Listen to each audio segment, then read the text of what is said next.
ধাক্কা দিলেই বিএনপিকে ভেঙে পড়বে এটি ভাবার কোনো কারণ নেই বলে মন্তব্য করেছেন দলটির স্থায়ী কমিটির সদস্য ডাক্তার AZM জাহিদ হোসেন। তিনি বলেন, বিএনপি দেশের 18 কোটি মানুষের মাঝে বিস্তৃত। আওয়ামী লীগের 17 বছর ধরে জুলুম নির্যাতন করেও বিএনপিকে দমিয়ে রাখতে পারেনি।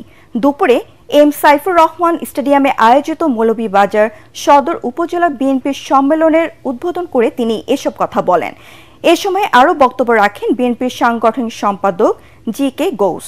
বিশেষ অতিথি ছিলেন সহ সাংগঠনিক সম্পাদক কলিম উদ্দিন আহমেদ মিলন, নির্বাহী কমিটির সদস্য নাসির রহমান সহ অন্যান্য কেন্দ্রীয় নেতারা।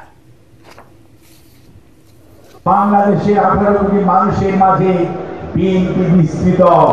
বিএনপিকে একটু ধাক্কা দিলেই হেরে পড়বে এটি ভাবার কোনো কারণ নেই।